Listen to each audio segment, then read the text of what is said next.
रायबरेली है जिला, पोस्ट रोहनिया खास, धौरहरा एक गांव है, पिता अयोध्या दास, वहीं का हूँ मैं वासी, बना घूमूं सन्यासी। महाराज जी, ये आप कब से गाड़ी खींच रहे हैं और इसी से चलते हैं हमेशा?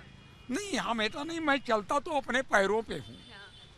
मैं स्वामी विवेकानंद जी को जब पे मैंने पढ़ा था तो उनको अपना गुरु मान लिया, और उन्होंने भारत को जगाने के लिए 4 बार पद यात्राएं की, ऐसा पढ़ने को मिला। तो मैंने पहली पद यात्रा 9 अगस्त 2009 को लखनऊ से कन्याकुमारी की।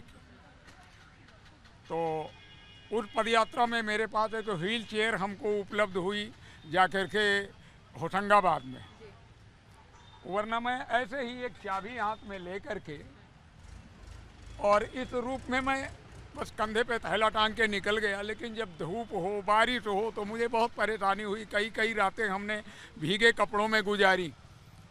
फिर दूसरी यात्रा मैंने नेपाल की तो उसमें साइकिल के पहिए लगा करके मैं ऐसे लकड़ी का बना के निकला कि कम से कम धूप पानी से बच जाऊं। तो उसमें ये था कि प्ले बहुत करता था, बगल पे गाड़ियां निकलती थी। तो फिर 19 के कुंभ में मैं यहाँ आया और उसके बाद मेरे पैर में एक्सीडेंट हुआ। ये देखें, ये पेंच लगे हैं, अभी राड पड़ी है। तब ये हुआ कि अब कैसे करोगे, तो मैंने ये बनाया कि ताकि मैं कहीं कोई तकलीफ़ मुझे हो तो मैं कम से कम आराम कर सकूं, बैठ सकूं, पानी धूप अब पे मेरे को थोड़ा सुविधाजनक हुआ। आप इसी में रहते हैं? जी, ये मेरी कुटिया। और मेरे पास ये कहें, अगर संवैधानिक भाषा में कहें तो सर्व साधनहीन नागरिक जिसे सरकार की किसी भी योजना का कोई लाभ ना प्राप्त हुआ हो। तो आपने साधु होकर के सब कुछ छोड़ दिया क्या? देखिए, भारतीय संस्कृति हमारा सनातन सर्वोच्च सर्वोत्तम सर्वश्रेष्ठ धर्म है।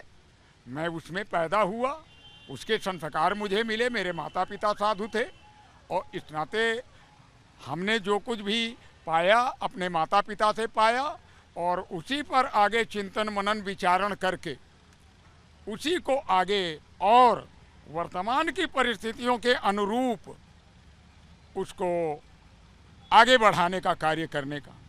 महाराज जी, सब कोई आपको चाबी वाले बाबा के नाम से जानते हैं। आपने चाबी अभी बहुत सारी टांगी हुई हैं, तो ये चाबी वाले बाबा क्यों? चाबी परिवर्तित करती है स्थितियों को।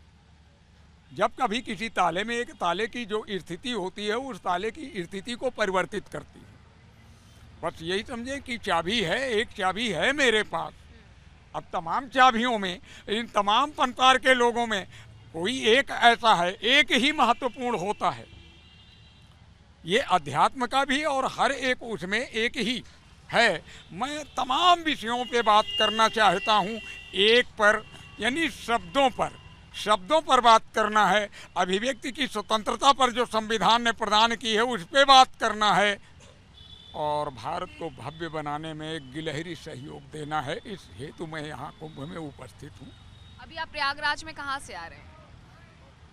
अभी तो मेरी बैटरी चार्ज होने को इस मौसम में कुछ नहीं हो रहा, तो मैं गया हुआ था शहर की ओर। प्रयागराज में कहाँ से आए भी आप? चलिए। मैं अयोध्या से आया हूँ। अयोध्या से आए? जी। तो ये आपका रिक्शा है, ये बैटरी से चलता है या हाथ से भी खींचते हैं? नहीं, ये मेरे पैदल चलने के लिए बना है। ये आप देख लें, हम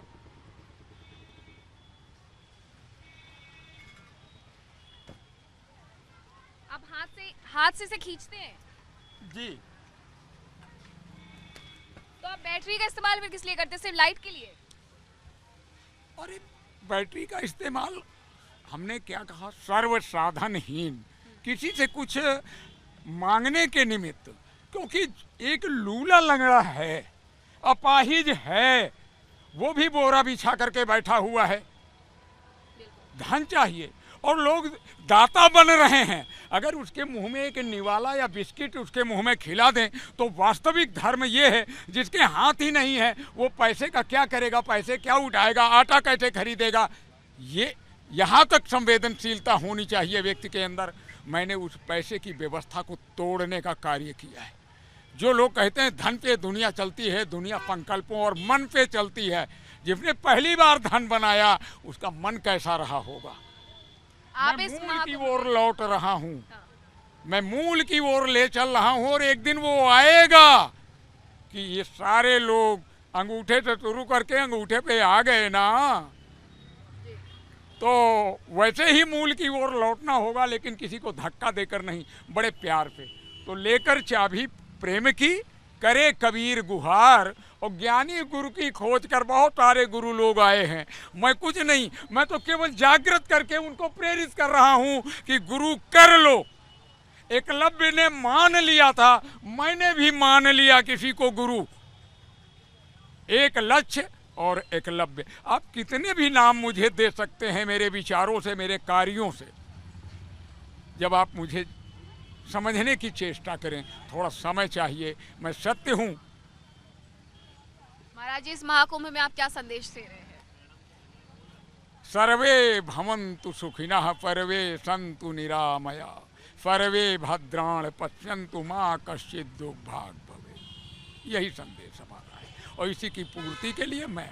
बहुत धन्यवाद बाबा जी बातचीत करने के लिए। तो सबसे पहले आपको दिखा देते हैं चाबी वाले बाबा किस तरीके से चलते हैं। ये हाथ से खुद इस गाड़ी को खींचते हैं और अभी अयोध्या से आए हैं। इन्होंने कई ऐसे संदेश हैं जो दुनिया को देने का ठाना है, और ये जो पूरी कविता है उन्होंने लिखी हुई है। सुनो सुनो ये राम हमारे हैं, आया हूँ मैं धाम तुम्हारे, फिर भी दर्शन नहीं करूँगा, केवल इतना आज कहूँगा।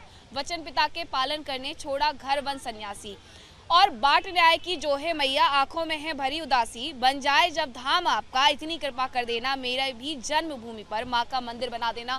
ये इस तरीके के जो काव्य हैं, जो वाक्य हैं, वो उन्होंने लिखे हुए हैं। ये अयोध्या से आए हैं, भगवान राम को भी अपने साथ लेकर के आए हैं, और इस पूरे महाकुंभ में संदेश दे रहे हैं कि सर्वे भवन्तु सुखिनः सर्वे सन्तु निरामया। और इसी तरीके से वो अपना जो जीवन यापन है कई सालों से इसी गाड़ी में करते आ रहे हैं। उनका कहना है कि पहले मेरे पास एक साइकिल हुआ करती थी, पहले मैं पैदल चलता था, फिर एक साइकिल मिली, साइकिल मिलने के बाद मैंने ये जुगाड़ गाड़ी बना ली, और अब हाथ से खींच करके मैं इसे अपने साथ लेकर के आता हूँ, ताकि मैं पूरी दुनिया को एक संदेश दे सकूँ कि बिना पैसे की भी बहुत कुछ हो सकता है, बिना पैसे की भी ये दुनिया चल सकती है। वीडियो जर्नलिस्ट विकास के साथ मैं मीनाक्षी, रजत रिपब्लिक भारत, प्रयागराज।